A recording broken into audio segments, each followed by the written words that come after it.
Hola, soy Belén Arce Terceros y este es el segundo video del módulo 4 del curso Cómo impulsar diversidad, equidad e inclusión en el periodismo latinoamericano.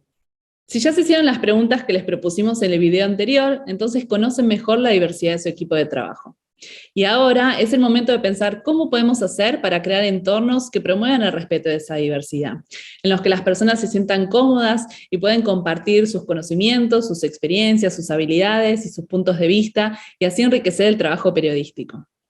Y para lograr que las personas se sientan cómodas es fundamental poder crear entornos de trabajo seguros. Y una herramienta útil para lograrlo es contar con protocolos de prevención y atención a los diferentes tipos de violencias. Para entender mejor qué son estos protocolos, cómo funcionan y cómo podemos implementarlos, hablamos con Lulú Barrera. Para pensar cómo podemos crear entornos más seguros en nuestras redacciones, invitamos a Lulú Barrera, activista feminista, especialista en género, tecnología y derechos humanos. Ella fue fundadora de Luchadoras y está en México. Así que, hola Lulú. Hola Belén, ¿cómo estás? Bien, muy bien.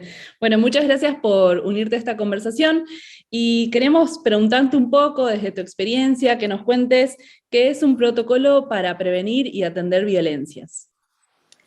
Sí, creo que lo primero que me gustaría contribuir es que creo que tendemos a tener una visión muy negativa del conflicto en general, y el conflicto es algo que se da de manera muy frecuente en todo tipo de organizaciones. Y en realidad poderlo transformar o trascender es como un abordaje muy recomendado. Definitivamente también hay diferentes niveles y tipos de conflictos. Y como el conflicto carga un estigma social tan fuerte de manera histórica, también pasa que no hablamos del conflicto y que no sabemos qué hacer ante él.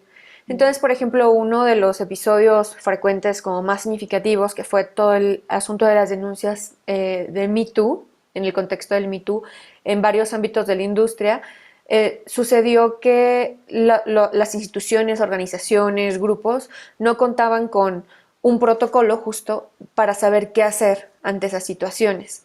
No contaban con un protocolo y eso hizo que muchas de estas situaciones permanecieran sin denuncia, sin atención, y que el conflicto se quedara como cargado del lado de las víctimas, no tuviera ese potencial como de emerger, ¿no? De que se buscara justicia, de ser transformado, de establecer precedente colectivo, ¿no?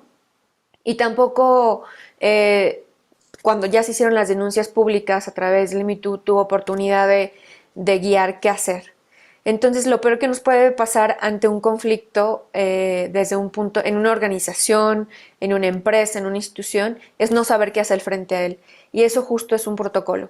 Un protocolo puede sonar complejo, pero es en realidad una serie de pasos o acuerdos que ponen de manera muy, muy clara qué vamos a hacer ante cierta acción y que le da certeza, tiene esa función, ¿no? Como de dar certeza a las personas que están en todos los lados de la ecuación de un conflicto para saber cómo tienen que proceder, qué seguridades, cómo el entorno puede ser seguro para ellas, para ellos, para ellas, y también a las personas que tienen una responsabilidad, ¿no? De asegurar que ese entorno sea seguro, darles unos pasos muy certeros de hacia dónde ir.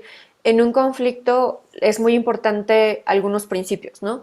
Y en concreto, más allá de un conflicto, un caso de violencia.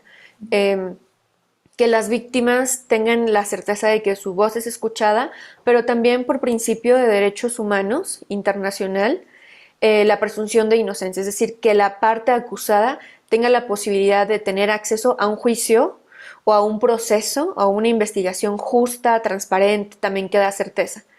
Entonces, poder balancear ambas necesidades que son estándares de derechos humanos nos da más posibilidades de que tengamos un acceso a una justicia más, sí, más idónea, ¿no? Como la queremos, como la soñamos. Y en la práctica, ¿cómo funciona un protocolo y en qué casos se puede aplicar? en una organización, como puede ser un medio u otro tipo de organización? El protocolo justo debe de indicar para qué tipo de casos. En general, yo lo que quisiera recomendar ahora es tener un enfoque interseccional, porque podríamos tener un protocolo para cada tipo de conflicto, cada tipo de situación, pero en realidad eso, pues no queremos que estos sean documentos burocráticos que están guardados en un cajón y archivados con un lenguaje incomprensible, con una serie de pasos muy pesados. Esa ha sido una de las críticas desde el feminismo a la justicia y al derecho tradicional, que son documentos incomprensibles, que son procesos muy largos y entonces terminan por no cumplir su función. Entonces lo ideal es que sea una serie de pasos muy sencillamente narrados, muy accesibles, fácilmente comprensibles, también fácilmente implementables y que sean fáciles de entender y de seguir, ¿no? Em, entonces, por ejemplo, pensemos, vuelvo a lo de la perspectiva interseccional.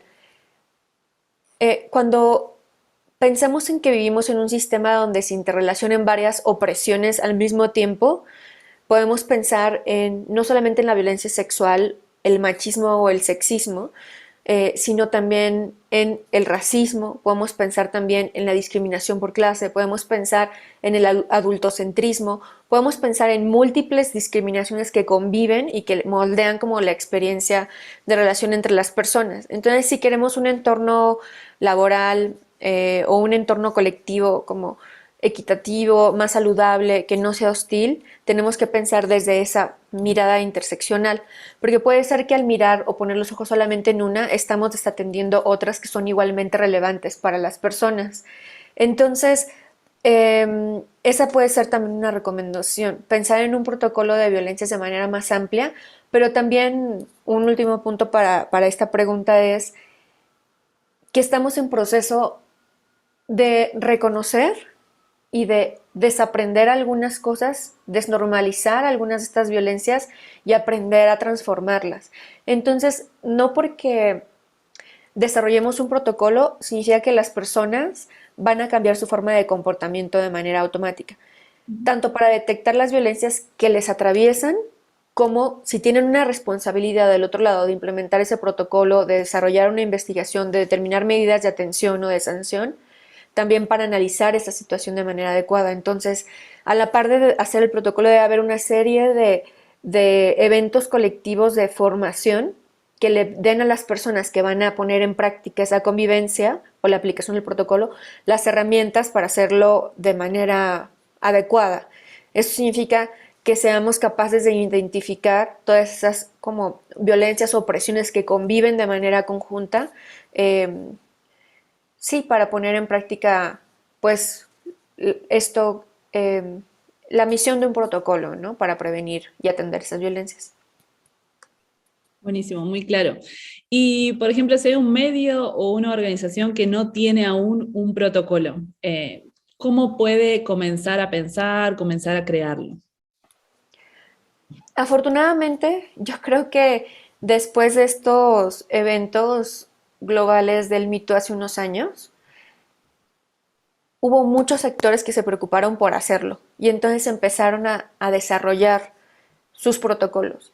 Y de hecho generaron algunos protocolos modelo que están ahí disponibles en la web y que dan algunas recomendaciones. Hacer una búsqueda de este tipo, o sea, es muy importante. Poderse nutrir de cómo otros protocolos están escritos, etcétera, es muy importante. Esa puede ser uno de los primeros pasos, ¿no? Yo creo que también otro paso es tener una conversación colectiva. Eh, y esto ya depende de qué nivel y de qué forma lo quiera hacer cada quien. Puede ser tan participativo como se quiera o menos participativo, no sé. Ahí tienen que ver muchas cosas de logística, de tiempo, de recursos, etcétera. Pero sí tener una conversación colectiva que diga, por ejemplo, cuáles son las preocupaciones que tienen las personas, o sea, que viven ese espacio, ¿no? No digo una encuesta de clima laboral tal cual, pero un instrumento parecido que ayude a sondear, ¿no? Las preocupaciones ayudaría a orientar cuáles son las necesidades para determinar ese protocolo. Y bueno, las recomendaciones que ya les había dicho, ¿no? Que sea un documento accesible, fácil de leer, fácil de implementar. Hay que buscar también que no sea solo un documento con, o sea, escrito con palabras complejas, sino, por ejemplo, va a haber procesos, ¿no? Si pasa tal, hacemos A, B, C. Estos son los tiempos específicos. Que un protocolo tenga tiempos específicos para responder a cada acción es muy importante, porque así ambas partes involucradas en un conflicto a dirimir tienen certeza de cuándo se va a responder, cuánto tiempo tienen para hacer alguna acción. Entonces, eso se puede diagramar en una Ujú. infografía, por ejemplo, y eso lo hace mucho más comprensible. Y finalmente, que esté accesible a todas las personas, que se sepa dónde está en el sitio web, en la intranet de la organización, cuál es el correo para una queja. Y también, ahora sí, la última recomendación es que los comités encargados de implementar estos protocolos estén conformados por personas de confianza en la organización. Y una cosa muy importante a considerar aquí es que si esas personas ocupan un espacio de poder, no necesariamente es ideal, porque puede ser que las personas que trabajan en su equipo, que les rinden cuentas, no sé si están siendo víctimas de un abuso o de un conflicto o una forma de violencia de su parte, no se sienten a gusto para recurrir a ese mecanismo justo porque puede haber un conflicto de interés. Entonces, asegurar que estos organismos de alguna forma pueden ser más autónomos, ¿no? Incluso, por ejemplo, invitar a una que tenga una composición mixta y que haya ahí una persona externa, experta de confianza, todo eso ayuda a que el mecanismo sea más confiable.